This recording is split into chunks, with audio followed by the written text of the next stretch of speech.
Sejam bem-vindos à nossa live, a nossa quarta live do Vamos Fazer Direito.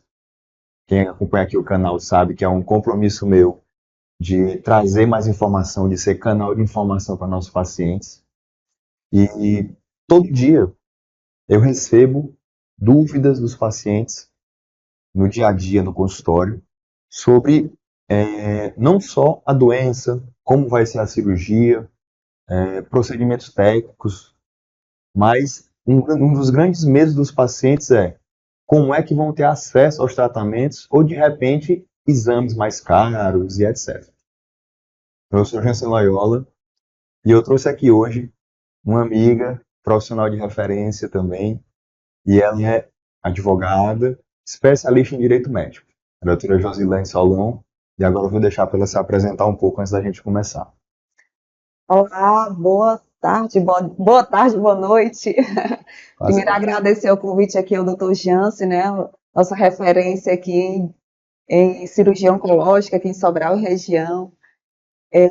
Estamos aqui hoje, né, fazendo essa live para trazer mais informações aos pacientes. Eu sou Josilene Solon, sou advogada especialista em direito médico, com atuação também em direito da saúde.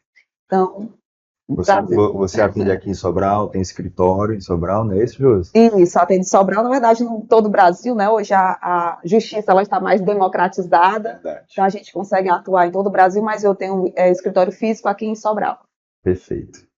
Então, recentemente nós estamos na quarta live, né? Nossa primeira live foi com o Dr. Diego Parente, Josi. Vou lhe chamar de Josi. Tá, fique à vontade. A gente falou sobre direitos em geral dos pacientes, então falamos da lei dos 30 dias, né, que dá acesso ou que permite esse direito do paciente de conseguir algum exame para diagnóstico. É a famosa lei dos 30 dias, né? É uma lei de 2019. E antes dela tem a lei dos 60 dias, que é a lei que, para começar o tratamento, seja quimioterapia, cirurgia, nós falamos sobre isso. Isso engloba tanto o SUS como o plano de saúde e etc. Né? Mas eu queria que a gente começasse do básico. Né? O tema principal da live são decisões judiciais, ações judiciais em oncologia principalmente. Tá? Mas eu queria que você falasse um pouquinho o que é essa judicialização, né? Qual é o caminho básico para chegar lá? O que é que exatamente significa isso?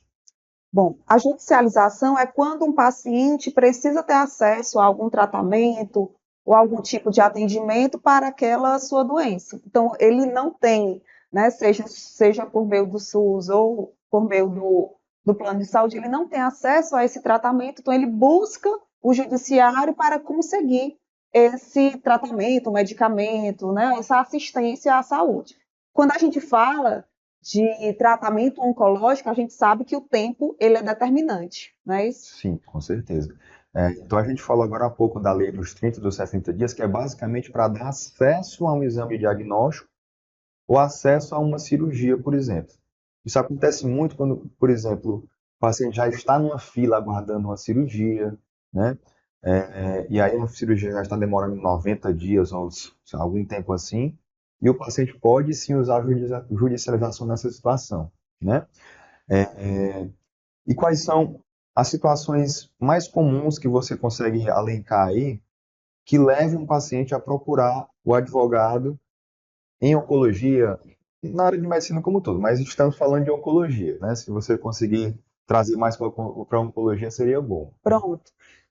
Os mais comuns, os pedidos mais comuns na judicialização são a solicitação de exames importantes, como o PET-scan, a demora no início do tratamento, como você já mencionou, a negativa de tratamento, a negativa de medicamento de alto custo, né? Então, esses são os principais negativos, né? Os principais pedidos na justiça são esses.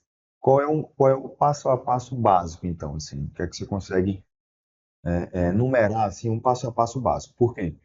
Um paciente, a maioria dos pacientes não vai, talvez, saber que ele vai ter direito àquela medicação tal, né? Até porque, provavelmente, não vai ser oferecido aquilo que não é possível. não é verdade? Sim. E a gente em breve, na verdade, no próximo bloco aqui, a gente vai tentar diferenciar um pouco, até por uma maneira didática, o que é que seria uma possibilidade, pensando um foco em SUS ou um foco em plano de saúde, porque são medicinas totalmente diferentes, Sim. né? Mas eu queria que você falasse um pouquinho o que é o passo a passo, né? Um paciente que sabe que precisa de um PET scan, como você falou, né? Que é um exame bem caro, a gente sabe disso, ou ele sabe que aquela quimioterapia que seria ótima para ele não vai ter acesso, né? Qual seria um passo a passo básico para o paciente ter acesso, ou judicializar, né? Pronto. Eu costumo dizer que a boa judicialização ela começa dentro do consultório, porque o médico assistente, né, que ele está ali acompanhando o paciente, ele vai saber qual o melhor tipo de tratamento para aquele paciente, né? Uhum. Então, após um atendimento personalizado, individualizado, o médico definiu ali qual o tratamento que o paciente precisa. Então, ele vai emitir um relatório, né, o principal documento em uma ação judicial de saúde, né? Então, é o relatório do médico, porque ali ele vai dizer, né? Com esse documento vai ser direcionado para o juiz, onde ele vai dizer que aquele paciente ele tá com câncer, ele vai precisar de um PET scan, por exemplo, de um exame, né, para aprofundar ali o diagnóstico. E após essa solicitação, o paciente procura no caso, o plano de saúde, faz a solicitação. Com essa negativa, ele não deve se conformar com essa negativa, então ele deve procurar um advogado especializado, né, preferencialmente na área de saúde, para que o advogado busque os seus direitos. Uhum. Então, o papel do advogado é essencial nisso, né? A gente vai falar um pouquinho, vai ser uma das perguntas que eu vou lhe fazer, sobre a ANS, né? E aí, mais na frente eu vou fazer essa pergunta, mas você falou do plano de saúde, né? Em situação de SUS, é a mesma coisa, por exemplo, o paciente tem acesso ali ao médico no SUS, por exemplo, seja cirurgião, ou seja oncologista clínico, ou qualquer área da oncologia, por exemplo. E se o médico não desse relatório, por exemplo, existe essa possibilidade? Como é que funciona isso? O relatório, ele é um direito do paciente, né? Uhum. Então, o médico, quando solicitado pelo paciente, o médico tem essa obrigação, né, esse dever de emitir esse relatório, certo? Então, como eu falei, o principal documento para uma ação, né, de saúde vai ser o relatório do médico, porque o juiz vai tomar conhecimento do estado clínico do paciente através desse documento. Mas nesse relatório precisa constar quais informações básicas, assim, por exemplo, o tratamento sugerido, ou é basicamente um relatório da condição de saúde atual do paciente? Eu digo até por uma questão de Sim, sim, aprendizado sim. meu também, né? Pronto. O paciente ele precisa de uma terapia-alvo, né? Que é um tratamento moderno.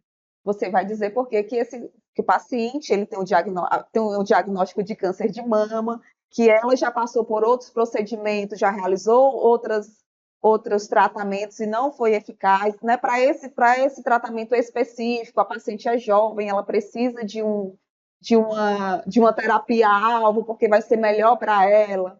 Por que, que ela precisa desse tratamento com urgência? Então, lá você vai dizer que o tratamento é urgente.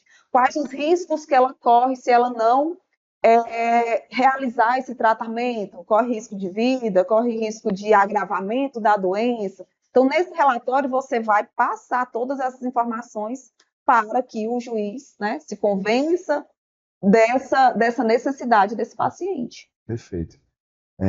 Então, de maneira geral, tanto o médico que trabalha no SUS como o médico de consultório que trabalha na medicina privada, teoricamente as ações são as mesmas. Sim, As mesmas. O sim, médico do SUS, do sistema público, ele pode sugerir sim,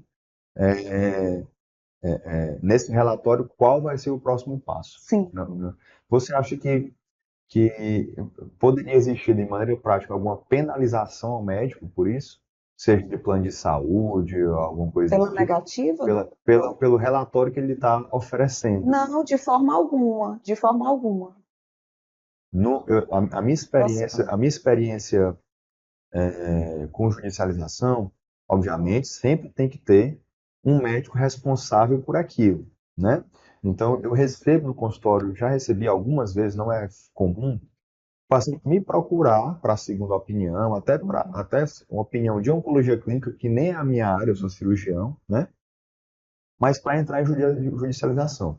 Então, eu faço sempre costumei fazer todo um relatório, dando a minha opinião, mas como eu não faço quimioterapia, fica difícil eu dizer doses e etc. Entende? Quando o paciente, ou por exemplo, eu sugiro um tratamento X, por exemplo, né?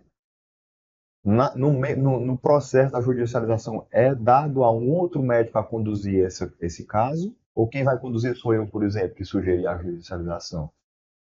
Você entendeu minha Não, pergunta? você pode repetir. Por exemplo, uma mulher tem câncer de mama, eu sugeri uma terapia Você A, é o médico etc, assistente da mas eu pessoa. não sou oncologista clínico, eu não faço quimioterapia, Uhum. não tenho experiência nisso, não tenho treinamento com isso, eu faço cirurgia, mas eu sou oncologista, certo? Quando o paciente vai judicializar, obviamente um médico vai ter que ser responsável por aquele tratamento Sim. que vai ser dado, né? Na sua experiência, geralmente a justiça designa o paciente pode ter que ir, por exemplo, para Fortaleza, para algum hospital. O ideal é que esse relatório seja emitido pelo médico assistente da paciente. Se ela vai precisar ali de uma quimioterapia, o ideal é que ela procure, né, um médico oncologista clínico, porque ele vai poder dizer qual é o tratamento ali, né? No caso, se for cirúrgico, você vai emitir o seu relatório dizendo que o tratamento naquele caso é um tratamento cirúrgico, né? Então, o ideal é que seja um médico assistente, tá? Mas no judiciário, o juiz ele não vai designar um novo médico para fazer essa informação, não, para trazer essa informação, não, tá? Como eu falei, o médico assistente é que conhece ali a paciente. Você trouxe também um ponto sobre penalizações pela emissão do relatório. Alguns planos de saúde eles fazem uma certa pressão no médico para que ele não emita, né, determinados relatórios, né, principalmente com medicamentos mais caros, né, de alto custo.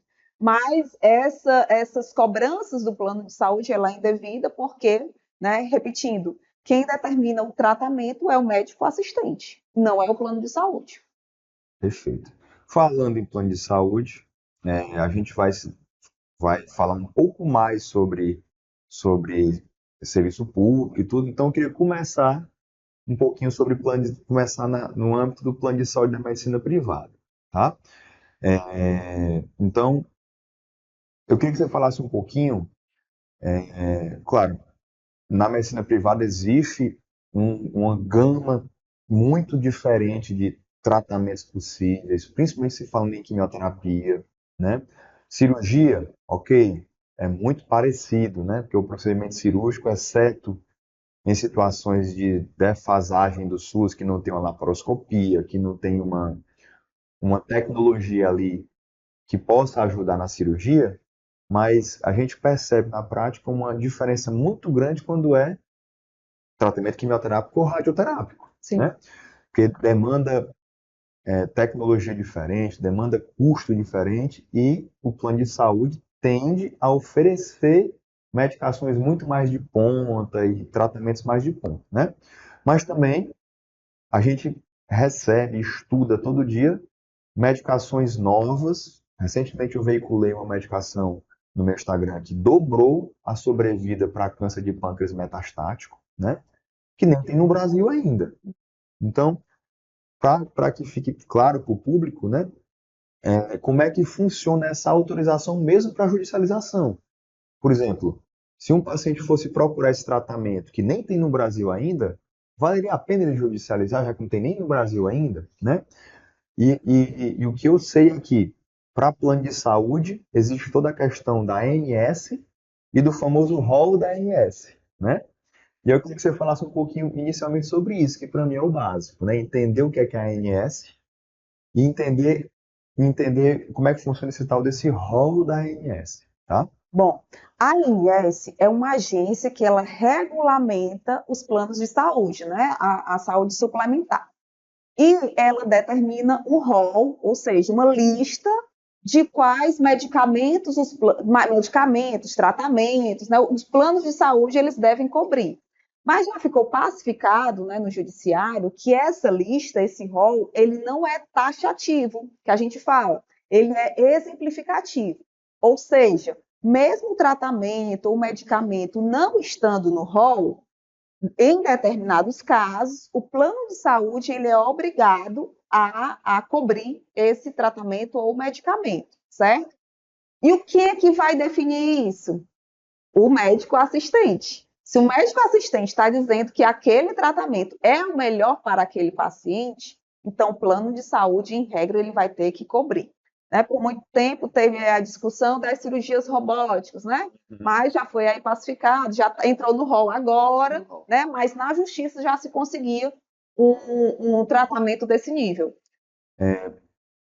Nessa sua fala, eu entendo isso, e aí eu queria que você me explicasse a questão das terapias mais experimentais, porque, claro, o médico assistente, e aí tem que ter todo um relatório, toda uma discussão em relação a isso, né? Judicial, inclusive. Mas eu acredito que até para ficar claro, tem que ter um embasamento científico, Sim. né? Então, no seu relatório judicial, lá do advogado, talvez vá ter que constar também do médico, vai ter que constar trabalhos científicos mostrando realmente benefício, enfim, né? É isso que você falou, inclusive, agora, não é isso? Isso.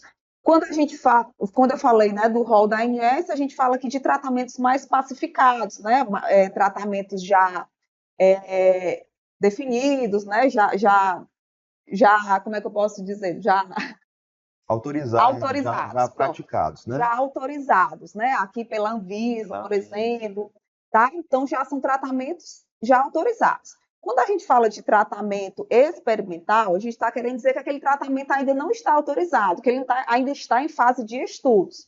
Então, quando o médico ele solicita um tratamento experimental para o paciente, aí essa ação ela vai precisar de mais fundamentação. A gente vai trazer os estudos, né, mostrando que tem ali um embasamento científico, né?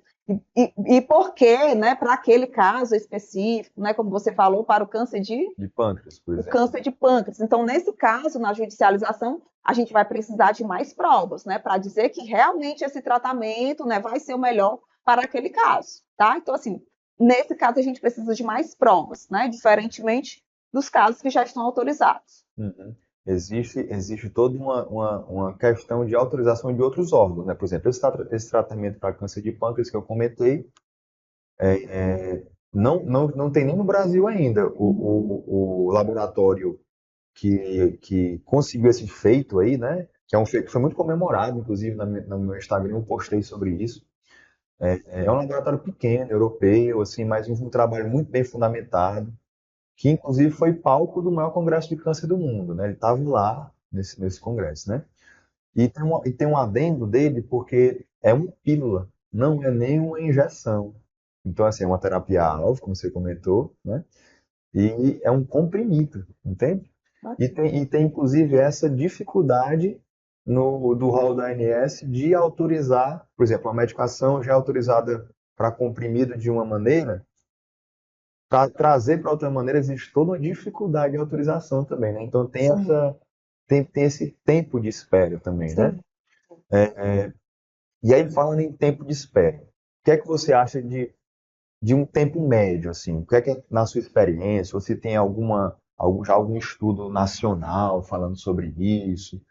Até para as pessoas terem uma ideia, né? Por exemplo, o tempo médio para eu conseguir uma autorização de uma quimioterapia mais difícil, seja no plano de saúde ou SUS, gira em torno de um ano. Será que vale a pena entrar em judicialização, né? Eu me perguntaria se eu fosse paciente, né? Sim, muito boa essa pergunta. Como eu falei, né, quando a gente fala em câncer, né, o tempo ele é determinante muitas vezes. Então, geralmente, quando acontece isso, a gente pede, né, uma tutela de urgência, que é o pedido de liminar. E como é que o juiz vai saber, com base em que o juiz vai conceder essa liminar? Com o relatório do médico. O juiz ele não entende de medicina, né? Então, o médico ali assistente é que vai dizer que aquele paciente precisa daquele medicamento, do tratamento com urgência. Então, por isso que ele precisa colocar lá no relatório. Então, com esse documento, o advogado, né, formula o pedido de tutela de urgência, né, pedindo a liminar. Então, uma liminar, né, a depender do caso, pode sair em 48 horas, 24 horas, 15 dias, né, para o cumprimento. Então, geralmente, quando existe o pedido de liminar, né, as decisões para sair mais rápido, certo? A gente vai falar um pouco mais de SUS, a gente está no bloco aqui de plano de saúde, né, mas eu não queria deixar passar essa dúvida, né? No SUS é algo um pouco mais complexo, né? Porque a gente mora em Sobral, nós temos aqui, por exemplo, instituições que atendem plano de saúde, que conseguiriam, de acordo com a liminar, já embasada, fornecer aquele tratamento, porque é uma medicina privada. Já no SUS é mais difícil, por exemplo. Como é que o juiz vai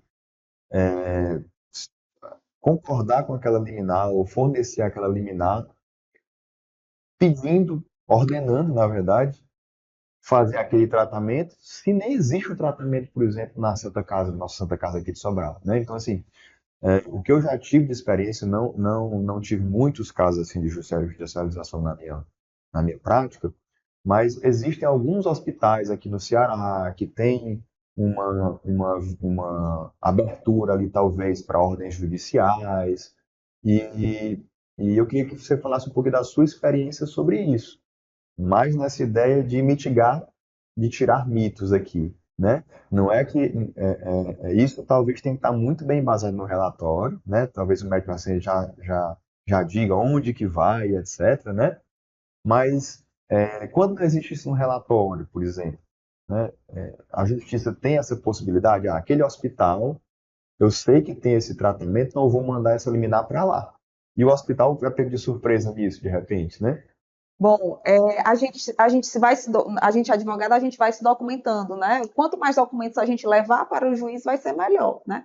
Mas imagina aí nessa situação, o seu paciente precisa de um tratamento que não tem aqui em Sobral, mas que tem em Fortaleza. Então, geralmente, a gente já protocola em Fortaleza para tentar agilizar o processo, né? Mas muita gente tem essa dúvida se realmente eu estou limitada ali a circunscrição da minha cidade, né? Mas a gente pode solicitar em qualquer outro lugar. Qualquer lugar tá? que forneça. Pode. Exatamente. Né? Essa informação é fácil de conseguir, assim, depende do tratamento, óbvio, né? Depende do tratamento, mas isso é de sabedoria pública, assim, o hospital de Fortaleza tal, quando a liminar pede essa medicação, vai sempre para lá. É alguma coisa desse tipo ou eu estou Não, divagando? mas que vamos imaginar. Fale algo mais específico. Imagina aqui deixa eu ver aqui, uma cirurgia que não faz. Eu acho que é mais fácil a gente falar de quimioterapia. Quimioterapia, Porque né? a cirurgia A cirurgia é mais fácil conseguir, vamos dizer assim. Né? Pronto, então a não faz a quimioterapia aqui em Sobral, mas faz lá no ICC, né? Então a gente todo mundo sabe que faz no ICC, né? Então a gente já direciona né, faz o protocolo lá em Fortaleza para facilitar e já informa qual é o hospital de referência. A gente informa qual é o hospital de referência. Perfeito. Falando de exames, então. Tratamento é algo até um pouco mais complexo, porque depende de autorização, depende de efeito colateral, depende de muita coisa, como a gente falou aqui, Anvisa, né? Mas exame, o plano pode negar exame, por exemplo, do paciente? Porque sinceramente, eu não vislumbro um exame que não possa ser feito, né? Mas, em relação ao exame, qual a sua experiência? Bom, é muito comum, né? Infelizmente, negativo, por exemplo, de exames de alto custo, né? PET scan é mais difícil, as negativas, né, são mais comuns. Repito, a determinação, quem vai definir o tipo de tratamento vai ser o médico, né? Então, o plano de saúde, ele não pode dizer, não, já aconteceu, né? Já peguei casos, por exemplo, o paciente precisava de um exame ele estava com suspeita de câncer de próstata e ele precisava de uma ressonância, né? Uma ressonância De uma multiparamétrica, ressonância. geralmente. Isso, é a ressonância multiparamétrica. Então, o plano, não, eu autorizo a ultrassonografia, né? Só que a ultrassonografia não vai atender ali o paciente, né? Então, com esse relatório do médico, o plano de saúde, né, através de uma medida judicial, ele vai ter que cumprir. Enfim. Doutora, só interrompendo um assunto, a Flávia Cristina ela fala o seguinte: eu tenho um plano e tenho uns exames que não pagam, como você falou, e ela comentou e a gente perguntou que eu já fui negada pelo plano de saúde alguns exames e eu paguei o plano e não me reembolsaram. Posso Pode, responder? claro. Nesse caso também, a paciente, ela pode, né, em caso de negativa de reembolso, ela pode judicializar, isso é muito comum também, né, ela pega os documentos, os comprovantes de pagamento, e a gente judicializa pedindo esse reembolso. Pegar a negativa formal do plano. É necessária a negativa formal, é o básico, né, pegar a negativa. Existe muita questão também em relação a exames já feitos, né? Eu já tive experiência com isso eu já fiz uma colonoscopia esse ano e eu vou precisar fazer uma nova colonoscopia com 6 meses, por um motivo ou outro, nem é tão comum assim, mas por um motivo ou outro. E, e aí, será que o plano autoriza? Será que não autoriza? Fica essa dúvida e tem paciente que talvez já tenha recebido negativa, né? Sim. O plano alegando, por exemplo, que nas condições gerais do plano e etc., também entra em jurisdição do mesmo jeito, né? Se Do for mesmo preciso, jeito. vai do mesmo jeito, né? Do mesmo jeito. Se existe a justificativa para a solicitação do exame, né, o plano de saúde ele deve cumprir. Então, assim, trocando em miúdos, sempre tem que ter a negativa do plano formal, ou seja, por e-mail, um documento, um negativo formal do plano, né? Não é uma conversa de WhatsApp, ou conversa de WhatsApp vai. Geralmente, os planos de saúde ele também eles respondem pelo WhatsApp, né? E pode servir também como prova, sim. Funciona. Um print do Até WhatsApp mesmo funciona. a falta da informação, ela também serve, né? Eu Interessante. pedi, só que eu não tive retorno. Aí você vai comprovar através do protocolo que você fez a solicitação e não teve retorno. Isso também serve como prova.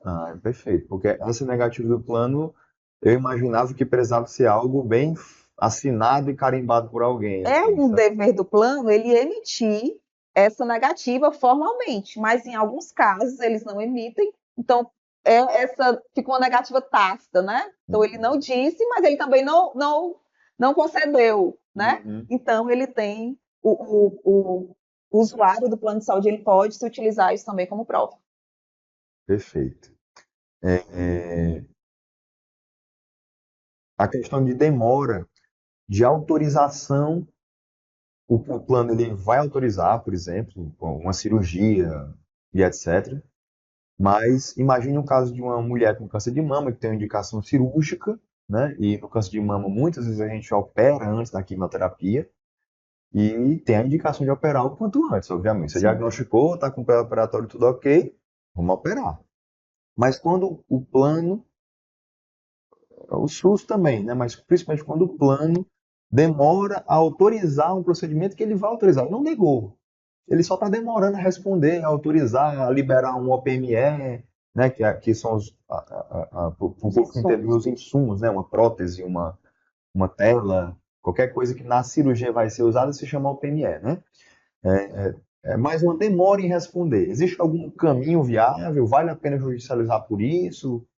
Qual a sua experiência? Isso também é uma irregularidade do plano, quando ele não dá essa autorização, não concede essa autorização dentro de um prazo. A ANS, como eu falei, né, quem regulamenta os planos, ela tem lá uma tabela onde ela diz quais são os prazos que os planos de saúde devem cumprir. É um caso de urgência, 24 horas, 48 horas.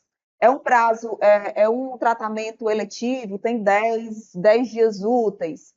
É um tratamento que é de alta complexidade, tem outro prazo. Então, o plano de saúde ele se submete a esses prazos. Caso ele não cumpra esse prazo, ele está cometendo ali uma irregularidade que o paciente pode vir a judicializar. Perfeito. O paciente do plano de saúde, ele pode entrar direto em contato com a ANS, por exemplo. Ele sempre tem que passar pelo advogado primeiro para protocolar alguma coisa. Existe algum órgão, algum aplicativo? Porque a nossa terceira live foi com a doutora Thais E eu aprendi muito também, apesar de ter minha esposa, aprendi mais ainda, né? Conversando sobre coisas do trabalho, né?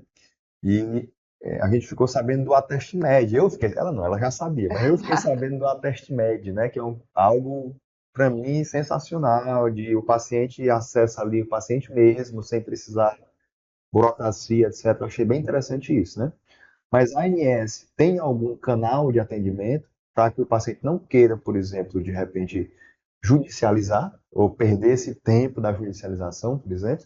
Pronto, a INS ela recebe sim essas reclamações dos usuários, né? Ela não tem uma força coercitiva, ela pode aplicar uma multa no plano de saúde em caso de irregularidade. Mas o paciente ele pode fazer isso de forma, né, administrativa, sem a utilização de um advogado. Mas a minha recomendação é que procure um advogado, porque já vai servindo como provas, né, para um processo judicial. Vai ganhando tempo, né? E o advogado com certeza vai ter experiência, obviamente, como você falou várias vezes, a câncer, se qualquer demora É crucial. imperativo, né? Eu queria que você me falasse assim, se você pudesse dar um conselho para quem está enfrentando aí um diagnóstico de câncer e tem dificuldades, né, de acessar, qual seria seu conselho? Bom, o meu conselho para quem está passando por esse momento é que você não atravesse esse momento sozinho. Converse com o seu médico de confiança para saber dos possíveis tratamentos, qual o melhor tratamento para você. Busque esse tratamento e, em caso de negativo, você procure uma ajuda jurídica especializada para que você consiga esse tratamento, preferencialmente o mais breve possível. Nesse momento, o advogado e o médico, eles têm um lado, que é o lado do paciente, né? Quando a gente fala de tratamento, de acesso de tratamento para o paciente. Então, é isso. Perfeito. Eu separei aqui, por coincidência, né? Tivemos várias perguntas aqui, mas muitas perguntas médicas, assim, sabe? Nas caixinhas de pergunta de ontem para hoje, né? Perguntas mesmo, assim, que não tem relação com o tema, né? E a pergunta que mais apareceu aqui, né? Wendel, Raimundo, tivemos algumas perguntas aqui falando sobre a urgência, né? Qual seria a maneira mais rápida de conseguir, né? Então, basicamente isso, né? Acesso, tempo, que a gente já respondeu aqui, né? Que a depender da urgência realmente pode se tentar eliminar e etc, né? Então, acho que das perguntas, das caixinhas de pergunta, a gente já conseguiu responder todas aqui Que bom. na nossa conversa, né? E eu pergunto aqui para nossa produção, Renato, se tem mais alguma pergunta aí. Tem. Do Daniel Oliveira. Quem já teve, quem já teve, eu acho, teratomas ovarianas e toma remédio para dores crônicas, tem direito a algum benefício? Ela está querendo falar de benefício presidencial Previdenciário. por dor crônica, não é isso? Sim, a gente, eu vou deixar a Rose falar, né? Pode A, falar. gen- a gente já tivemos 3 lives aí falando sobre os benefícios previdenciários, né? E aí você pode responder, Josi. Acho que é melhor você responder. Bom, eu acho que o doutor Diego ele responderia melhor do que eu, né? Mas, assim, quando a gente fala em benefício previdenciário, o que vai ser determinante não vai ser a doença, mas a incapacidade, né, daquela pessoa, né? De uma forma geral, é isso. Então, vai depender do se ela está ou não incapaz para as atividades dela. Eu recebo vários casos desse tipo, né? O paciente operou, inclusive foi assunto da live, né? O paciente operou um câncer de pele, é agricultor, Ai, e existe essa ansiedade, esse medo de ter outros cânceres no futuro, às vezes uma cirurgia mutilante, né? E por aí vai. E sempre fica essa dúvida se, eu sou agricultor, não posso mais pegar sol. Mas como é que não vai pegar sol? Quem é que não não pega pega, então. sol? Então, essa é a grande resposta, eu acho, né? Você foi muito feliz aí na resposta de que tem que ter tem que ter a confirmação da incapacidade. Se não tiver confirmação de incapacidade, Não é o diagnóstico em si, né? mas agora, se a dor crônica, que realmente é uma doença, na verdade, dor crônica é uma doença, né? Está bem documentada, tem um médico assistente que pode fazer um relatório justificando isso, com tudo direitinho, aí ela pode pleitear, sim, Sim, por entendi. incapacidade por dor, né? Então, acho que não teria problema dela tentar, né? É isso. Mais uma dúvida aqui da colega Cristina. Minha dúvida, doutora, é: quero ser assistida por um profissional que não está vinculado ao meu plano. Perfeito. Quero ser assistida, quero ser atendida pelo profissional. E o plano tem a obrigação de liberar um custeio para este profissional que eu quero. Perfeito. Muito boa Nem pergunta. estava nas nossas perguntas aqui, é Muito muito boa boa pergunta. pergunta. Vamos lá. Se é um tratamento inicial, o plano de saúde ele não é obrigado a custear, tá?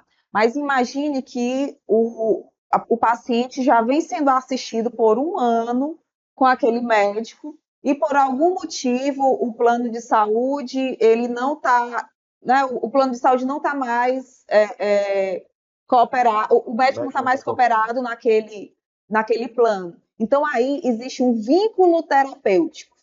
Então, existem algumas decisões judiciais em que a gente consegue manter esse vínculo terapêutico. O médico não está mais no plano de saúde, mas a gente consegue que o paciente continue realizando o tratamento com ele por conta dessa manutenção do vínculo. Porque essa quebra do vínculo, doutor Jansen, como você deve saber, né? O paciente oncológico, o paciente que está ali debilitado, se for um paciente mais idoso, também isso contribui. Então, isso pode haver um agravamento, uma piora no quadro clínico dele. Por isso, existe essa possibilidade de manutenção. Perfeito. E em casos, trazendo o gancho dessa pergunta, em casos em que o plano de saúde não tem disponível ali aquela especialidade na cidade do paciente, etc., também se enquadraria? Ele Na pode, primeira consulta, por exemplo, pode. porque a senhora fala da consulta inicial, né? Mas mesmo em consulta inicial, eu sou cirurgião oncológico, o paciente tem um plano, mora aqui na região, não tem nenhum cirurgião oncológico vinculado ao plano, só o paciente quer vir para mim. O plano seria obrigado a custear a consulta, por exemplo? Ele pode, o paciente ele pode pagar e pedir o reembolso, já que não há nenhum cooperado, né? Mas primeiro ele tem que solicitar no plano de saúde, certo? Se não houver, de fato, nenhum médico cooperado, ele pode fazer, por exemplo, o pagamento da consulta e depois pedir o reembolso. De novo, a negativa do plano, né? Não, ele pode fazer. Então, por exemplo, ele consulta o plano diz, olha, realmente não tem, Isso, então essa é a famosa negativa do plano, né? Isso se vale também para cirurgia, por exemplo. O paciente, ele passou por todo esse processo, ou então está acompanhando comigo, eu não estou mais no plano de saúde, e em determinado momento a gente decidiu que ele vai ter que fazer uma cirurgia, mas eu também não sou cooperado desse plano. E aí, como é que o paciente vai fazer essa cirurgia se eu não sou cooperado do plano? Vai, né? Acho que do mesmo jeito de consulta, entra a cirurgia também. Sim, É isso? como eu falei, o importante vai ser essa manutenção do vínculo, né? Se o paciente já vem sendo assistido, né? E essa quebra do vínculo for prejudicial para o paciente, né? Aí ele pode manter esse vínculo e fazer a cirurgia aí com o profissional. Existe alguma regra para reembolso? Por exemplo, a cirurgia custou X. O paciente pagou a cirurgia, pediu reembolso. Mas o plano só está querendo pagar 0,5x, né? Metade do que o paciente pagou, ou menos do que isso. Como é que funciona? Tem algum cálculo, alguma orientação da ANS? Como é que é isso? Pronto, de uma regra geral, como é que acontece? Só tem aquele profissional na cidade, tá? Ou seja, não tem nenhum cooperado no plano de saúde, mas tem um profissional que ele realiza. Então, o paciente vai ter direito aí ao reembolso integral, já que o plano não tem cooperado, tá? Mas imagine que existe um paciente cooperado, existe um médico cooperado, só que o paciente ele quer um outro profissional. Nesse caso, ele pode até ter direito ao reembolso, mas vai ser na tabela do plano, porque o plano tinha ali o médico cooperado, tá? Imagine outra situação em que o médico, o plano de saúde, ele não tem profissional disponível dentro daquele prazo estipulado pela ANS, né? Dentro de 7 dias aí para consulta. Então, ele não tem naquele prazo, então o paciente ele pode fazer uma consulta com outro profissional, nesse caso também ele vai ter direito ao reembolso integral. Perfeito. O que você falou foi que, para as pessoas entenderem, existe uma tabela que paga o médico, paga o auxiliar, o anestesista, que pode não condizer com o que o médico cobrou na cirurgia particular. Sim, Então, nessa situação, o paciente recebe o que o valor da tabela. o médico receberia. Sim, Não é isso? que o cooperado, O cooperado, que se ele fosse cooperado, ele receberia. exatamente. Então, vai ter de uma forma resumida, né? Então, vai ter os casos em que o paciente vai ter o reembolso integral e outros casos em que ele vai ter o reembolso, né, de acordo com a tabela do plano. Tabela já estabelecida pelo Isso. plano. Perfeito. Tem mais alguma pergunta, Renan? Como fazer técnicas terapêuticas para uma criança que está em Que está em uso do plano, O mesmo procedimento. judicializar. Pega negativa e procura um advogado, né, especialista em direito da saúde para judicializar. Esse também é outro caso típico, né, de manutenção de vínculo, né, pacientes autistas também. Não só câncer, né? Qualquer outra terapia, né? Crônica, né? Vamos dizer assim, né? Perfeito. Doutora Joslane, eu queria que a senhora falasse onde é que é o seu escritório, né? E deixasse aí claro onde é que a senhora trabalha e tudo mais. Então, vamos lá. Nosso escritório fica no prédio mudou o nome agora, Business Center, né? Prédio do Dr. João Evangelista, aqui em Sobral, ali no bairro da Coelhos, próximo à Santa Casa. A gente atende, né, em Sobral, fisicamente, mas em todo o Brasil. A gente pode também, né, deixar o Instagram, Josilane Solon, @advocacia médica. E você está lá no Instagram, ativa, então vamos seguir, compartilhar aqui a live, né? Eu vou me despedir, né? E vou deixar de maneira justa que a doutora Josi termine aqui a live, né? Então, obrigado pela presença de todos mais uma vez, né? Sempre um grande prazer receber e aprendo muito sempre nessas lives, porque eu sempre digo para os meus pacientes, e foi por isso que eu decidi fazer essa jornada, né? Para tentar ajudar o paciente oncológico em todas as esferas que ele precisa, né? Paciente oncológico ou qualquer paciente que vá ter um quadro mais agudo, um quadro potencialmente fatal, tem tanta coisa para resolver, tanta aresta para e quando a gente consegue ajudar, o paciente ganha tempo, né? Já tive casos que o paciente conseguiu, além de se despedir da família, e que me agradeceu depois por isso, por ter dado essa luz de resolver direitos, resolver tanta coisa que está no entorno ali do câncer, né? E a ideia da live é essa, né? Esses encontros com outros profissionais que não são da área médica, mas que contribuem e que fazem parte do dia a dia das pessoas, né? Então, agradeço novamente quem está aí. Em breve a gente vai disponibilizar alguns momentos importantes aqui, tá? E deixo a doutora Josilane se despedir e fechar aqui nosso dia. Agradeço a participação de todos, né, principalmente os que contribuíram aqui para a nossa live. Eu quero lhe parabenizar, doutor Jansen, por essa iniciativa. Quando a gente fala de paciente oncológico, né, existem várias camadas, como você viu, desde o diagnóstico, né, a proteção dos direitos, tanto do direito à saúde como previdenciário. Quando a gente fala em câncer, né, a gente sabe que não atinge somente o paciente, atinge toda a família, todo mundo que está em volta. Eu sei porque na minha casa, né, meu pai já teve e a gente passou por um momento de muita fragilidade. Então, ter profissionais assim como você, que se dedica também não só ao tratamento, né, mas também a todo esse acolhimento, a tudo que envolve, né, essa doença tão difícil, isso é muito gratificante, né, para os pacientes, é uma bênção, né? Realmente a gente se apega, né, também a Deus, né, as pessoas que vão atravessando o nosso caminho durante essa fase, né? Então, parabéns pela iniciativa. Obrigado, obrigado.